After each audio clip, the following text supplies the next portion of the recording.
प्यारे बच्चों नमस्कार। आशा है, उम्मीद है, विश्वास है कि आप लोगों का बोर्ड एग्जाम का तैयारी बहुत अच्छा से हो गया होगा। तो आप लोग को बोर्ड एग्जाम की बहुत बहुत शुभकामनाएं।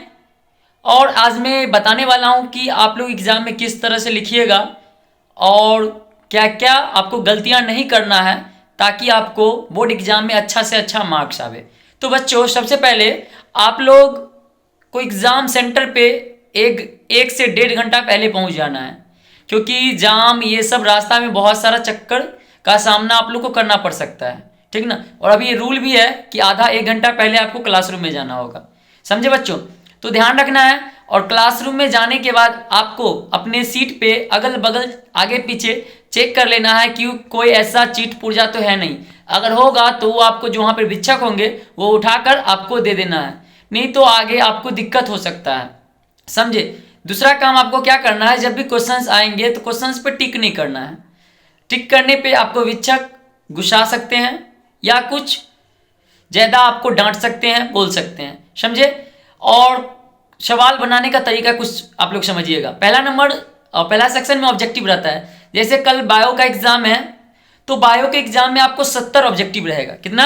70 ऑब्जेक्टिव रहेगा और 70 में बनाना 35 ऑब्जेक्टिव बनाना है ना। यानी आपको 35 उसमें से नेग्लेक्ट करके चलना है, छोड़ के चलना है, समझ में आ रहा है ना।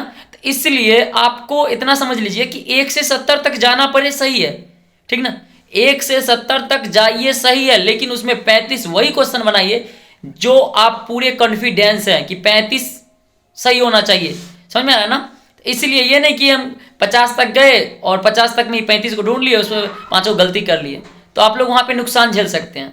इसलिए आप 70 तक जाइए, 1 से 70 तक जाइए और 35 वही क्वेश्चन ढूंढिए जो आप कन्फर्म है, 100% कन्फर्म है, वही क्वेश्चन में आप टिक कीजिएगा। और रंगने वक्त ध्यान रखना है, रंगने में बहुत सारे बच्चे गलतियां कर बैठते हैं। जब आप रंग रहे हैं तो देखिए, क्वेश्चन में भी देखिए कि एक का अगर ए है तो ए ही हम OMR शीट पे रंग रहे हैं, तो ये भी परेशानी बहुत देखने को मिलता है, ये ध्यान देना है। उसके बाद आता है 2 मार्क्स वाला क्वेश्चन। जैसे 10 क्वेश्चन बनाना होता है और 20 क्वेश्चन वहां पे आप लोग को मिलता है, समझे।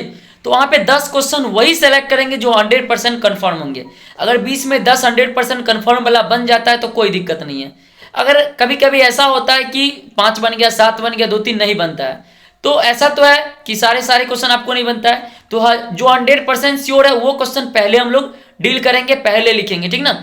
और ऐसा लगता है कि 2-3 क्वेश्चन नहीं बन रहा है हमको, बट थोड़ा मोड़ा जानते हैं, तो उसको सबसे लास्ट में लिखेंगे ताकि चेक करने वाले जो कॉपी चेक करने वाले हो उसका नज़र जो होता है ना, पता है ना, शुरुआत में ज़्यादा पड़ता है। शुरुआत में वो लोग देख देख के एक एक लाइन चेक करता है और लास्ट में मारते चलता है, तो वहाँ पे आपको अंक मिल सकते हैं। तो ऐसा ही लॉन्ग में करना है, जो क्वेश्चन आपको अच्छा से आता है उसको पहले लिख लेना है। उसके बाद लास्ट में आपको क्या करना है, जो नहीं आता है, थोड़ा मोड़ा जानते हो, उसको लास्ट में बनाना है बच्चों, समझे। और सभी लोग पहला नंबर तो सेल्फ कॉन्फिडेंस जो होता है, कॉन्फिडेंस बना के रखेंगे। कॉन्फिडेंस आपका लो होगा तो आपका एग्जाम अच्छा नहीं जाएगा। डरना नहीं है, इतना समझिए कि आप क्लासरूम में, कोचिंग के क्लासरूम में या स्कूल के क्लासरूम में बैठे हैं, उसी तरह से आपका वहाँ भी होगा। कोई वहाँ पे आपको राक्षस आके कॉपी चेक नहीं करेगा, समझे, जो होगा। इसलिए वहाँ पे डरना नहीं है। हम जैसे और आपके जैसे ही वहाँ पे इंसान जो रहते हैं जो विक्षक के रूप में कार्य करते हैं, तो वहाँ पे भी डरना नहीं है। एकदम बेहिचक आपको आपके क्वेश्चंस का जवाब देना है और कभी भी कॉपी पे कट कुट नहीं करना है, समझ में आ रहा है ना। कट कुट देख करके विक्षक आपको नंबर काट सकते हैं, आगे क्वेश्चन भी देख सकते हैं, समझे। तो इसलिए कटकुट नहीं करना है। अगर कटकुट गलती से हो भी जाता है तो उस क्वेश्चन को एक क्रॉस इस तरह से लगा देना है और आगे बढ़ते चलना है, समझे। वैसे तो कटकुट होना ही नहीं चाहिए, कटकुट नहीं कीजिएगा कोई भी एग्जाम में। तो आज के लिए इतना ही। आप लोग अच्छा से एग्जाम दीजिए, फिर आप लोग का एग्जाम के बीच बीच में हम कुछ बात आपके साथ शेयर करते चलेंगे सारे सब्जेक्ट के बारे में।